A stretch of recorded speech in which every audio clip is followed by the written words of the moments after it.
Hey everyone, it's Jack here, TalkNorwichCity. Welcome back to another video. Finally, we're talking about actual football again. Usually these international breaks roll around and I'm fairly okay with it. You know, last couple of seasons it's been a bit doom and gloom, and actually getting into an international break, touching some grass, seeing the sky is actually quite good therapy for what we've seen on the pitch. But, touch wood, so far, relatively so good for Norwich City. And more importantly, it's been really exciting, hasn't it? I think the away wins, the new signings, keeping Sargent, the most recent win against Blackburn, and we kind of headed into this quite early international break with a bit of a spring in our step. We return this weekend against Coventry away from home. And we know that this Liam Manning Norwich City side are very good away from home. And Coventry score loads of goals. So I think this is going to be a really exciting one. We heard from Liam Manning on Wednesday. Let's just hope that we're not like selling another player to Ipswich or something, because I know that Manning has usually stuck to Wednesday press conferences, but that seems quite early for a Saturday game. And that's obviously the day in which he spoke to the press last time. We then sold Marcelino Nunez to Ipswich Town. Anyway, that's gone. That's history. That's done. Thankfully, no real fresh injury concerns. I think everyone was praying and keeping a sensory glance on the United States games just to make sure that Josh Sargent didn't like limp off or something. That felt very much in the script, didn't it? We'd keep Sargent and then he'd go on international duty and get crocked. But thankfully, that's not the case. The only slight concern is around Jeffrey Schlupp. He will be out for a couple of weeks with a slight hamstring tweak. But thankfully, that shouldn't be too much of an issue, considering he's not really a starting player anyway. Thankfully, Lucio Mahavo, he is returned. He's returned to training. I think the game this weekend will be too early, but to get Mahavo back into the setup is crucial. And I think, look, Ben Crescene started this season really well. And I like him in that kind of just flat out left back role with the four at the back, as you can kind of see on screen there. And I think he's developing really nicely under Liam Manning. But to have that competition, to have that ability to rotate with Lucio Mahavo, I think is really critical. So that's good news. Obviously, Josh Sargent fit, Kenny McLean fit. All of those that went away on international duty have returned in one piece. Thank goodness. This is going to be a really interesting test against Coventry. I mean, they have had a frantic start to the season, haven't they? They opened the game with a 0-0 against Hull. Probably expected to win that one at home, and everyone's getting sort of lured in with a 0-0. Then a 1-0 win against Luton. Okay, 2 clean sheets. That was in the cup, but low scoring affair. Another clean sheet. Okay, maybe Coventry are just really tight at the back and will score the odd goal on the break. And then it turned to absolute chaos. They went to Derby and won 5-3 away from home, and then they welcomed QPR, stuck 7 past them, 7-1. Travelled to Millwall in the Cup, got beat there 2-1, and then most recently played Oxford away from home and drew 2-2. So it's been a really topsy-turvy start for Coventry. They sit just above us in the league. I think a couple of points above us, 2 wins and 2 draws. They remain unbeaten in the league itself. And you look at their side, really talented from front to back, really. Obviously managed by Frank Lampard, who I think that the kind of headlines have died down a little bit, haven't they? I'd be quite annoyed, I think, if I was Coventry and it was just constantly, Frank Lampard's Coventry City. But their lineup's good, and I think they'll go well in the Championship this season. They've got Thomas Asanze, they've got Haji Wright, Victor Torp in the middle of the park, Liam Kitching, who always likes to kind of score own goals and play quite poorly against us.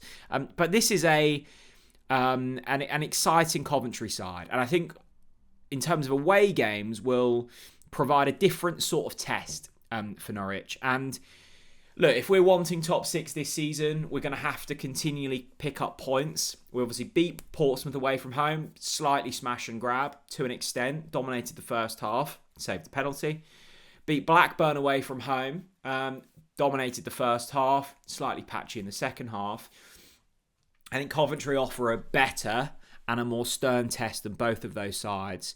So it'll be interesting to see how we approach it. Now, I think I've shown you this kind of setup before. This is what I deem our strongest 11, I think, in terms of those who are fit and those who are raring to go. Kovacevic in goal, picks himself. That's fairly obvious. Kellen Fisher at right back. Now, this will be an interesting one because Jack Stacey returns. Thankfully, he's fit and well, has returned from his concussion kind of protocol. So there is an option where it might not be Kellen Fisher at right back, but I prefer Kellen Fisher, I think. Whether Liam Manning agrees with me is another thing, but I think I'd have Fisher in there if we're playing the flat four at the back. Medic and Darling, I think that pretty much picks itself. Cordoba might be slightly frustrated, but he's more of a left-sided centre-back. He's not getting in ahead of Harry Darling. Ben Crescene at left-back. I think he picks himself at this stage. Mirko Topic and Kenny McLean. Jacob Wright will be, this is his last game of suspension. So I think that also picks itself. Papa Amadou Diallo out on the left. He picks himself. Josh Sargent obviously up top. And then it's these two, Matthias Quistgaard and Ante Sienats, where it's completely up for debate, I think. I think some will be going, Jack, I'd prefer Mate Jurisic there. I'm still kind of the opinion that, like, I've not seen enough of him. And I know that that's slightly kind of killing my own argument there because we're not going to see more of him unless he starts. But is he all he's made out to be? I don't know. Maybe I just need to give him a chance. I like Ante Sienats, and look, I think he goes missing occasionally, but I think under Liam Manning, I think that will come good, and I like Ante Sienats in I prefer him more central, but I don't hate him out on the right side, and I think he contributes when he's in the game. I think he contributes a lot. And I really like the look of Chris Garden in behind Josh Sargent in that 10.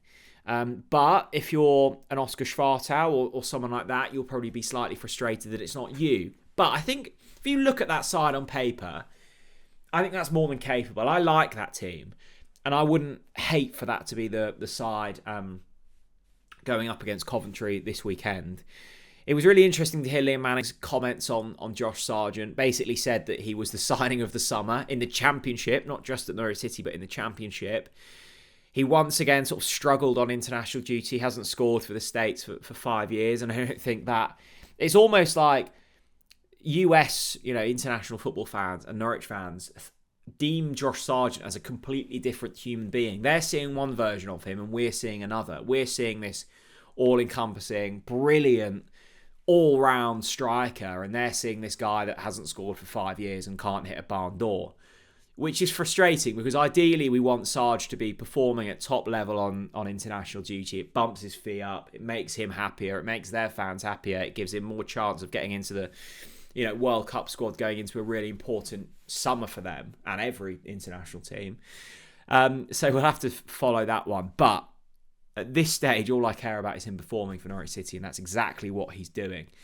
So this is going to be a fascinating affair. I think it's one of our biggest tests of the season so far. I think obviously Borough beat us at home, and so did Millwall. I think Borough will be up there this season. I think Millwall, we just faced them at the wrong time. They were incredibly well drilled under Alex Neil, and we kind of got caught off guard.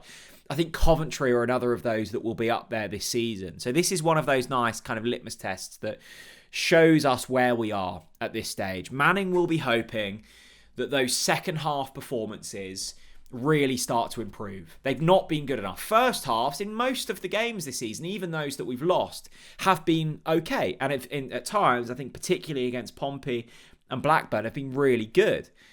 Is it a fitness thing? Is it a system thing? I'm not sure. But from 50, 60 minutes on in games, Norwich haven't been good enough, and that needs to improve. So that's the side I'd go for. A big thank you to BetMate for sponsoring today's video. You can see on screen how to join the pot. Download the BetMate app, set up your account. The link's in the description. Type in TNC-05 in the search bar, and you can join the pot completely free. There's £100 up for grabs. There's no cost to enter. BetMate are trying to get you guys involved. I really like the app. I use it all the time. It's basically fantasy football. You pick 7 players. You get points for goals, assists, clean sheets, passes, all of that stuff. It's brilliant and it's great to follow it along. If you don't like it, don't use it again. What I'd do, download it, have a go this weekend. Completely free. You could win up to 100 quid. The links for that are in the description. You have to be 18 plus and you have to gamble aware. So there we go. Safe trip to anyone travelling to Coventry this weekend. I think those that travel away rather than watch the home games have been treated far more than the others this season. So there we go. I'm feeling confident, slightly nervy, but confident. I think there's still a lot more to squeeze out of this team. I think there's a lot of juice still yet to squeeze. Obviously, you got Pelle Mattsson, who may feature this weekend. Still so many that we don't know all about, and I think that's exciting rather than nerve-wracking. Let me know your thoughts down in the comment section below, how you think this one will go, and I'll see you all again very soon. Bye-bye.